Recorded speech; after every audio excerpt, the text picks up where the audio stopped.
Hey guys, welcome back to the channel super ideas में आप लोगों का एक बार फिर से स्वागत है। और आज है 25 जून, तो उत्तराखंड की बड़ी खबरें इस वीडियो में हम देखने वाले हैं। तो चलिए शुरू करते हैं। इससे पहले अगर अभी तक भी आप लोगों ने चैनल को सब्सक्राइब नहीं किया है तो चैनल को सब्सक्राइब करें दोस्तों। ये फ्री ऑफ कॉस्ट है और इससे आपको जैसे ही वीडियो अपलोड होगी उसकी नोटिफिकेशन भी आपके मोबाइल पर मिल जाएगी। तो उत्तराखंड में देहरादून के साथ अल्मोड़ा और श्रीनगर को भी एनडीए परीक्षा केंद्र के लिए मंजूरी मिल गई है। प्रदेश में हर साल बड़ी संख्या में युवाओं का एनडीए में चयन होता है।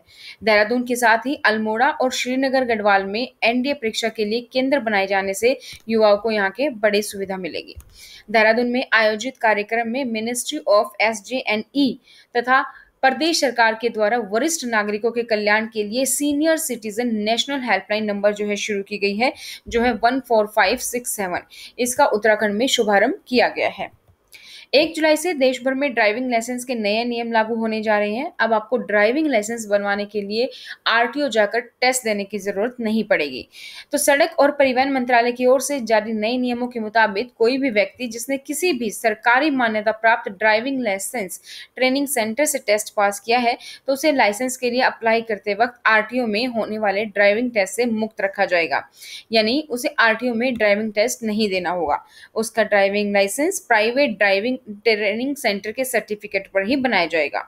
मेनका गांधी की चिट्ठी से उत्तराखंड सरकार में खलबली, चर्चा में अफसर, खनन माफिया और कुछ सफेद पोश के नाम।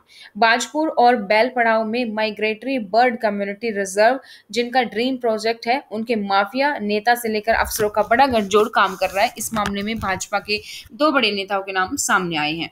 परिवहन विभाग प्रदेश के पर्वतीय जिलों में भी वाहनों के लिए फिटनेस टेस्टिंग लैंड बनाने की तैयारी कर रहा है। पर्वतीय क्षेत्रों की भौगोलिक स्थिति और वाहनों की कम संख्या के मद्देनजर ऑटोमेटेड टेस्टिंग लैंड के साथ स्थान पर साधारण टेस्टिंग लैंड भी बनाई जाएगी, जिनमें उच्च गुणवत्ता के उपकरण लगाए जाएंगे। उनके लिए तकनीकी अधिकारियों की तैनाती की जाएगी। बारिश ने ढाया कहर, दर्जनों सड़कें तबाह हो चुकी है और चीन से लगते लिपु लेक से कटा है संपर्क। फिलहाल लिपु लेक बॉर्डर के साथ ही दारमा घाटी का संपर्क पूरी तरीके से कट गया है। कुल 20 रोड भारी लैंडस्लाइड के कारण जगह जगह से बंद है। कोरोना की तीसरी लहर में मरीजों के लिए उत्तराखंड का मुख्यमंत्री आवास भी तैयार। तीरथ सिंह रावत का कहना है कि तीसरी लहर के लिए तैयारियों में कोई कमी नहीं है। अब यहाँ ज्यादा कोविड के लिए अस्पताल हैं। पहले से उपलब्ध अस्पतालों के अलावा डीआरडीओ की मदद से ऋषिकेश और हल्द्वानी दोनों जगह पर 500-500 बिस्तरों के अस्पताल भी बनाए गए हैं। राज्य में देहरादून, टिहरी, पौड़ी, नैनीताल और अल्मोड़ा जिलों में कहीं कहीं हल्के से मध्यम तक बौछारें पड़ सकती हैं।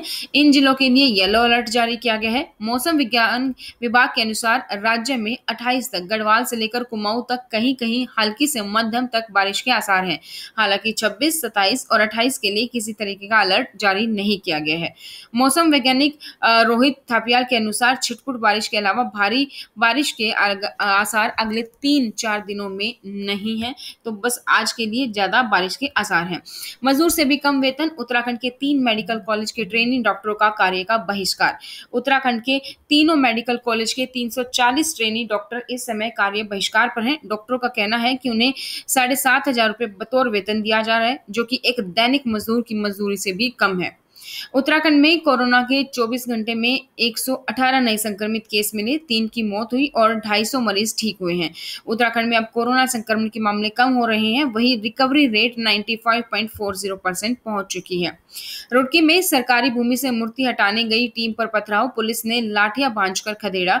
रुड़की में कुंभराड़ा गांव में गुरुवार को उस वक्त बड़ा बवाल हुआ जब पुलिस और प्रशासन की टीम सरकारी जमीन से मूर्ति हटवाने के लिए गई।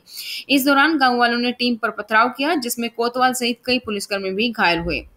कुंभ कोविड जांच फर्जीवाड़ा में गुरुवार को बयान दर्ज करने वाले पहुंचे फर्म और लैब संचालक, पूछताछ शुरू हो चुकी है।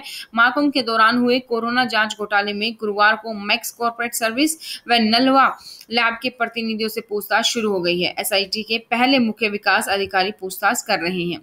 उत्तराखंड में कोविड की बात करें तो कोविड काल में अदालतों ने 1 लाख से ज्यादा मामले निपटाए हैं। अदालतों का यह प्रदर्शन इसलिए भी खास है क्योंकि प्रदेश में अब भी न्यायाधीशों के 14% पद खाली हैं। जिम कॉर्बेट और राजाजी टाइगर रिजर्व खुलने का रास्ता साफ है, तैयारियां तेज कर दी गई है। तो एनटीसीए के महानिरीक्षक डॉक्टर अमित मलिक ने कहा है कि अब कोरोना के लेकर स्थितियां सामान्य हो गई है, इसलिए पार्कों को खोलने का फैसला लिया जा रहा है। कोरोना काल में बच्चों की गुमशुदगी के मामले 100 पार हो चुके हैं। 3 जिलों ने टॉप किया है। तो 2020 और 21 में 14 साल से कम उम्र के बच्चों के गुमशुदगी में मामले तेजी से बढ़े। पुलिस रिकॉर्ड के मुताबिक कोविड काल के दौरान बच्चों के गुमशुदगी के मामले काफी तेजी से बढ़ रहे हैं। मुख्यमंत्री के मुलाकात कार्यक्रमों का दिन व समय तय। हफ्ते में 3 दिन जनता दर्शन कार्यक्रम होगा। अब हफ्ते में 3 दिन सोमवार, बुधवार और शुक्रवार को मुख्यमंत्री आवास स्थित जनता दर्शन हॉल में मुख्यमंत्री लोगों से बात करेंगे। अमर उजाला ने कोविड में अनाथ हुए बच्चों को खोजा है, मिलेगा वात्सल्य योजना का फायदा। राज्य मंत्री को सौंपी है 82 बच्चों की सूची। जबकि जब ये स्कीम को लॉन्च किया गया तो तब ऐसा कहा जा रहा था सिर्फ 5 बच्चे ऐसे हैं जिन्होंने कोविड के कारण अपने माँ बाप को खोया है। तो अमर उजाला ने भी अपना तो अभियान चलाकर इस तरीके के 82 बच्चों को खोजा है और उन बच्चों के नाम, पते और मोबाइल नंबर की जानकारी सूची महिला सशक्तिकरण एवं बाल विकास राज्य मंत्री रेखा आर्य को सौंप दी है। उत्तराखंड में चुनावी साल में भी कृषि योजनाओं को धरातल पर उतारने के लिए बजट नहीं है। मशरूम विकास, मधुग्राम योजना, राज्य कृषि विकास योजना के लिए बजट नहीं मिला है। अब अनुपूरक बजट में इन योजनाओं के लिए बजट की व्यवस्था करने की कवायद चल रही है। नीम की नई प्रजातियां विकसित कर रहे हैं वनस्पति विज्ञानी। वन मंत्रालय ने जिम्मेदारी सौंपी है। केंद्र सरकार के निर्णय के मुताबिक देश में यूरिया का उत्पादन करने वाली तमाम इकाइयों को यूरिया खाद बनाते समय नीम की कोटिंग करना अनिवार्य है। अतिरिक्त मेला अधिकारी डॉक्टर संजय जैन ने 22 चिकित्सा अधिकारियों को हरिद्वार में उपलब्ध रहने और हरिद्वार कुंभ मेले में फर्जी कोविड परीक्षण के संबंध में साक्ष्य प्रस्तुत करने के निर्देश दिए हैं। हिमाचल प्रदेश और उत्तराखंड में अलग अलग स्थानों पर बिजली और गरज के साथ बौछारें भी होंगी। पंजाब, हरियाणा, चंडीगढ़ और दिल्ली में भी अलग अलग स्थानों पर बिजली गिरने और आंधी की उम्मीद है। उत्तराखंड में अनिर्वाचित मुख्यमंत्री तो संकट कानून और भाजपा के विकल्प तीरथ सिंह रावत, जिन्होंने 10 मार्च को भाजपा राज्य विधायक दल के एक आश्चर्यजनक चुनाव के रूप में शपथ ली थी, के पास उपचुनाव में विधायक के रूप में चुने जाने के लिए 10 सितंबर तक का समय है। क्या कानून ऐसे प्रदर्शन पर विचार करता है जहां मतदान कराना असंभव हो? तो उत्तराखंड के डॉक्टरों ने एलोपैथी टिप्पणी के बाद रामदेव के खिलाफ कार्रवाई की मांग की। पिछले कुछ हफ्तों में कई अन्य राज्यों में आईएमए शाखाओं ने भी रामदेव के खिलाफ कोविड-19 महामारी के बीच एलोपैथिक दवा के बारे में उनके बयानों के लिए कार्रवाई की मांग की है। उत्तराखंड हाईकोर्ट ने राज्य सरकार को कोविड-19 की तैयारियों पर कहा है कि हमें बेवकूफ बनाना बंद करें। राज्य सरकार की कोविड-19 से निपटने से जुड़ी जनहित याचिका पर सुनवाई करते हुए खंडपीठ ने स्वास्थ्य सचिव अमित नेगी को फटकार लगाते हुए कहा है कि उनकी व्यवस्था नाकाफी है।